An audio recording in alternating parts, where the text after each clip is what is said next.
Tuman hokimi qalbaki qaror chiqarib olgan. Chiroqchi tumanidan Yakkabog'ga, Yakkabog'dan Ko'kdalaga, Ko'kdaladan Qarshi tuman. Bu yerda juda katta pora olinyaptimi? Bilmayman. Endi hokim olyaptimi pulni, sudya olyaptimi, prokuror olyapti. Qashqadaryoda hech qanday qonun ustuvorligi yo'q. Prezident qarori Qashqadaryoga yetib kelmaydi. Yana murojaat qilyapman respublikaga. Respublika Qashqadaryoga tashlaydi. Qashqadaryo yana G'uzorga tashlab murojaatim yopyapti. Butun Qashqadaryo viloyat prokuraturasiga men dejurni shaxs bo'lib qoldim-da o'zi. Bu Qashqadaryo addiniy davlat. Chunki respublikada chiqayotgan qaror Qashqadaryoga yetib kelmaydi. O'lib ketgan odamni sudda tirik qilib ko'rsatib, qaror chiqarib, yana murojaatlar yopilib ketaveradi. Ba'zi bir poraxo'r, mansabdor shaxslar sizlarga murojaatim. Qachongacha Qashqadaryo viloyat prokuraturasi, Qashqadaryo viloyat sudi, Qashqadaryo viloyat hokimligi, Qashqadaryo viloyat solig'i prezident siyosatini obro'sizlantirasizlar. Ha bu narsani oxir qachon tugaydi, janob prezident? Davlat Rahimov, Latifov, Usmon, Mahmudov, Begzod degan sudyalar qachon qonuniy ish olib boradi? Bular barchasi uyushgan jinoiy guruhga tuzilib olgan holda ish olib boryapti. Siz nazoratga olinyapti deysiz, lekin uning natijasi yo'q. Bo'lmasa fuqarolar qabul qilmang, natijasi bo'lmasa. Biz poraxo'rmiz, menga qog'oz variantda yozib beringlar, men qayta murojaat qilmayman sizlarga. Assalomu alaykum O'zbekiston xalqi.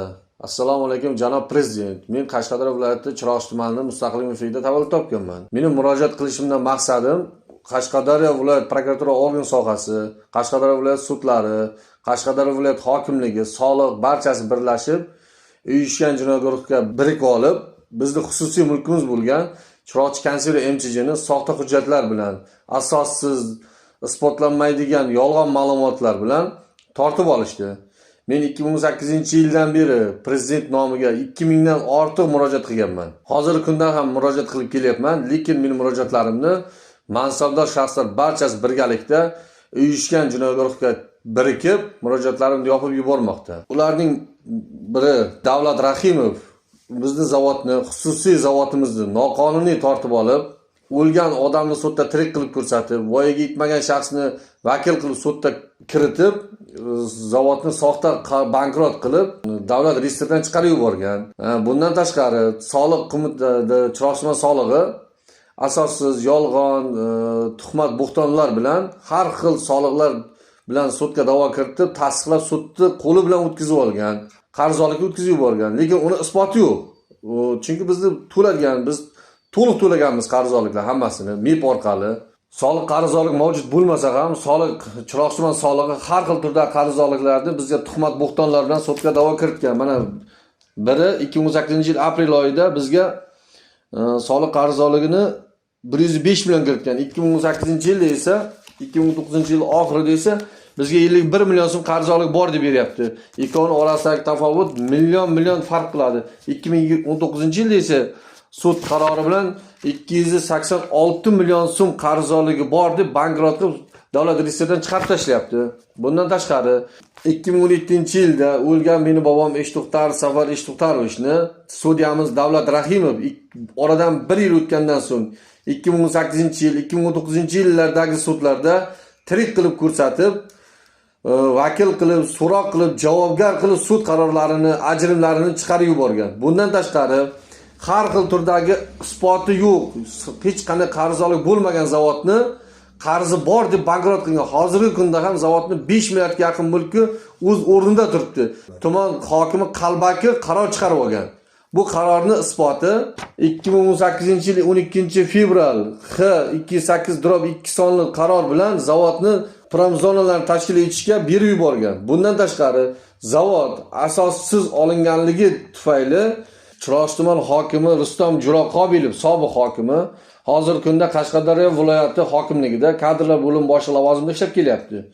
Uni soxta qarori 2018-yil 12-fevral kuni X208/2 sonli qaror bilan bizning xususiy zavodimizni prezident qarori bilan olindi deb tuman hokimi qalbaki qaror chiqarib olgan.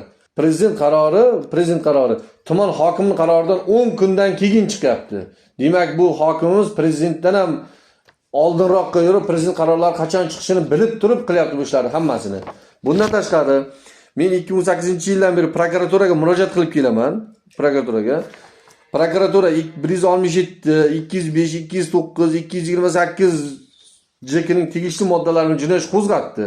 Lekin Chiroqchi tumanidan Yakkabog'ga, Yakkabog'dan Ko'kdalaga, Ko'kdaladan Qarshi tumandan G'uzorga, G'uzordan viloyatga, viloyatdan yana G'uzorga o'tib murojaatim yopilib ketyapti. Sababi bu yerda juda katta pora olinyaptimi, yo mansabdorlar bir-birini himoya qilyaptimi, yoki tanish bilishchilik qilyaptimi, qancha pul olinyapti bilmayman. Endi hokim olyaptimi pulni, sudya olyaptimi, prokuror olyaptimi, uni o'tsa menga qorong'u. Lekin meni murojaatim 2018-yildan beri, ya'ni 18, 19, 20, 21, 22, 23, 24, 25, 26, salkam 9 yildan beri ko'rinmayapti. Buning tagida esa katta pullar yotganga o'xshab ko'rinadi. Sababi pul yotmasa, manfaat bo'lmagan joyda ish bo'lmaydi. Qashqadaryoda hech qanday qonun ustuvorligi yo'q. Sababi prezident qarori Qashqadaryoga yetib kelmaydi. Shaxsan men o'zim shu narsaga guvohman. Hozirgi kunda ham G'uzor tuman prokuraturasida delo ko'rib chiqilyapti, lekin G'uzor 2 marta JKning 83-moddasi 2-qismi bilan harakatda hech qanday qonun buzarligi yo'q deb murojaatimni rad qilgan. Lekin yana murojaat qilyapman respublikaga. Respublika Qashqadaryoga tashlaydi, Qashqadaryo yana G'uzorga tashlab murojaatim yopyapti. Sababi butun Qashqadaryo viloyat prokuraturasiga men dejurni shaxs bo'lib qoldim-da o'zi. Bunday olib qaraganda Qashqadaryo viloyat prokuraturasiga qarovuli ham men, axraniga ham men, dejurnisi ham men, murojaatchisi ham menman. Chunki 2019-yildan beri 2000 ga yaqin murojaat qilgan bo'lsam, birontasiga menga bir qoniqarli javob xat kelmagan. Barchasi qanaqa desam, birovi oq desa oq deydi, birovi qora desa qora deydi, o'rtada qizil chiziq paydo bo'lib qoladi, unisini men tushunmay qoldim. Bu meni murojaatimni yopishda bularga juda katta pul olganga o'xshab ko'rinadi. Murojaatimni har qanday fuqaro murojaatini yopish uchun katta mablag' bo'lmasa, uni yopib bo'lmaydi. Shaxsan meni xususiy mulkimni olishda iloji yo'q. Chunki O'zbekiston Respublikasining 2012-yil chiqqan qarori bor prezidentining. 2022-yilda u tahrirlanganda xususiy mulk daxlsiz, O'zbekiston Respublikasining konstitutsiyasida har bir shaxs mulkdor bo'lishga, mulk daxlsiz, mulk muddatsiz deb belgilab qo'yilgan. Lekin Qashqadaryodagi prokuratura organi, viloyat hokimligi, soliq, sudlarda konstitutsiyaviy ish olib borilmaydi. Sababi bu yerda bu Qashqadaryo addini davlat. Chunki respublikada chiqayotgan qaror Qashqadaryoga yetib kelmaydi. Yetib kelsa ham murojaat qilayotgan shaxslar oradan o'lib ketgan bo'ladi. O'lib ketgan odamni sudda tirik qilib ko'rsatib, qaror chiqarib, yana murojaatlar yopilib ketaveradi. Adolatsizlik, bu poraxo'rlik, bu korrupsiyaviy tizim qachongacha davom etadi? Masalan, 9 yildan beri davom etib kelayotgan meni murojaatim yopilmayapti. Mendan tashqari qancha murojaatchilar bor? Buni birontasini Qashqadaryo viloyat prokuraturasi yoki sudi oxiriga yetkazib bera olmaydi. Sababi 2018-yildan beri qilayotgan murojaatlarimni oxiriga yetib olmasligini sababi buning tagida juda katta pul yotganga o'xshab ko'rinyapti.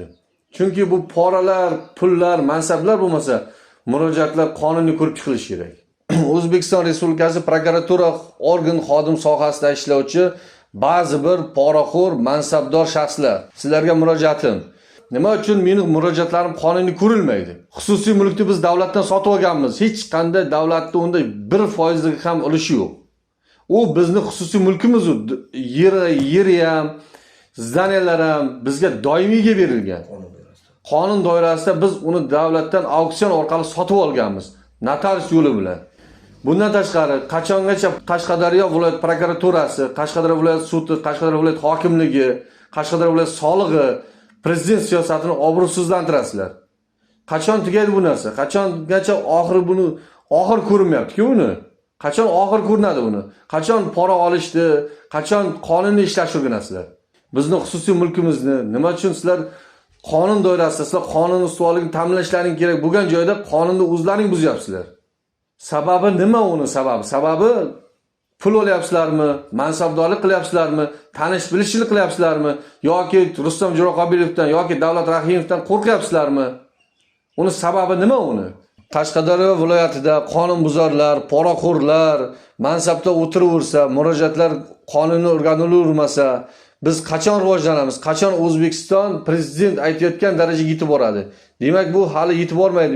Qashqadaryoda qachon poraxo'rlik, tanish bilishchilik, poraxo'r mansabdorlar lavozimdan ketadi? Qachon biz O'zbekistonni yangi O'zbekiston qilib prezident siyosatini rivojlantiramiz? Qachon Qashqadaryo mansabdor shaxslari prezident siyosatini obro'sizlantirishni to'xtatadi? Sizlarga savol. Qachongacha sizlar davlatdan nohaq oylik olib yeysizlar? Qachon qonuniy ishlaysizlar Qashqadaryo mansabdorlari? Janob prezident, mana siz yaqinda O'zbekistonda respublikada miqyosida islohotlar olib bordingiz. O'sha islohotlarda ba'zi bir mansabdorlar mansabni suiiste'mol qilganligi uchun qamoqqa olindi. Qachon biz Qashqadaryoda ham mana shunday islohotlarni olib borasiz? Qachon bizni Qashqadaryomiz siz aytayotgan darajada rivojlanishgacha chiqib boradi?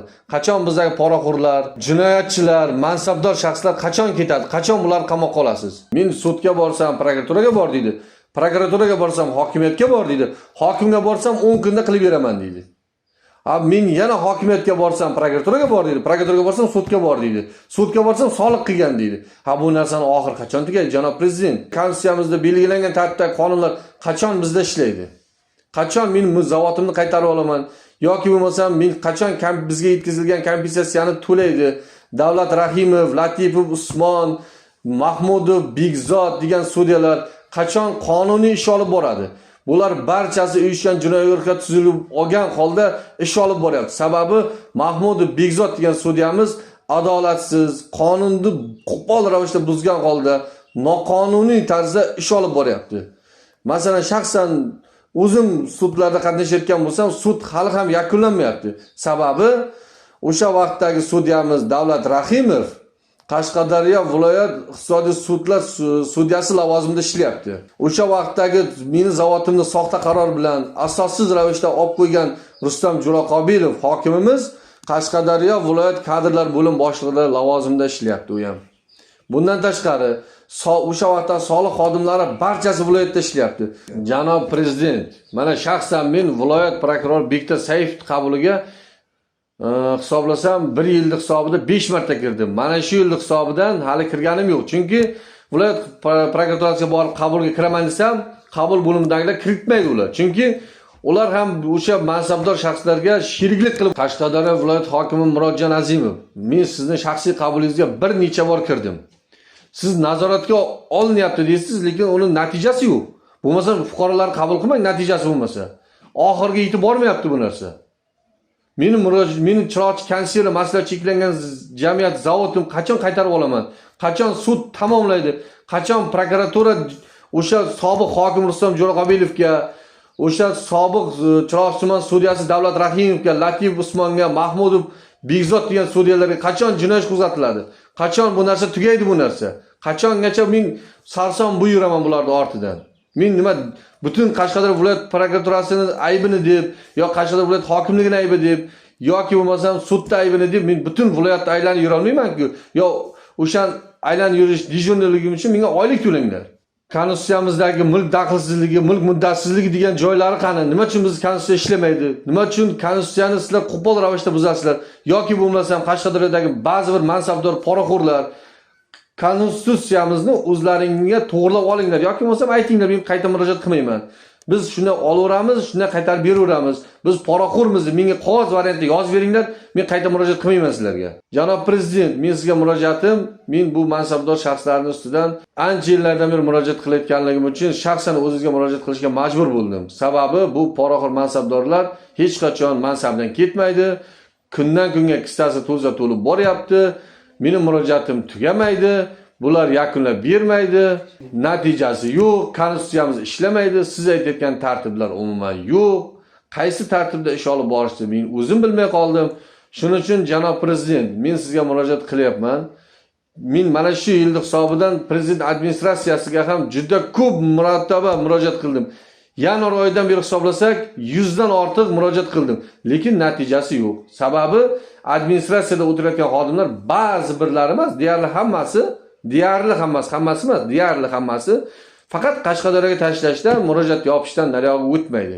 Chunki ular ham bu Qashqadaryodagi ba'zi bir poraxo'r mansabdorlar bilan kelishib olganga o'xshayapti. Shuning uchun prezident, men qachon zavotimni olaman, qachon sud tugaydi, qachon meni kompensatsiya to'lovlarimni to'lab beradi hokimiyat yoki jinoyatchilar qachon ochiladi, qachon bu aybni ish qilgan yoki jinoyat qilgan mansabdorlarga chora ko'riladi, shunga menga aniqlik kiritib berishingizni so'rayman. Janob prezident, o'sha vaqtda 2018-yilda ham Chiroqchi konsera maslahat cheklangan jamiyatini, ya'ni bizning zavodni soliqdan 1 so'mlik qarzi bo'lmagan. Sababi barchasi o'ylab topilgan, asossiz, husumat qilib bizga nisbatan zavodni olish maqsadida qilingan ishlar barchasi. Sababi bizga barcha soliqlarni prokuratura orqali MIB bilan bizdan undirilgan soliqlar hammasi.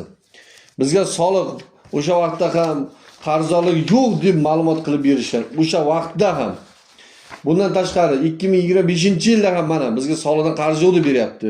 Lekin bu sudyamiz bilan soliq birgalikda kelishib zavodni bankrot qilib yuboryapti. Buni tagida katta poraxo'rlik, korrupsiya yoki mansabdorlarning uyushgan jinoiy guruhga birga tuzilib olganligi aniq yaqqol ko'rinayotganga o'xshayapti. Shuning uchun janob prezident, bizni zavodimizni qaytarib olishda amaliy yordam berishingizni so'rayman.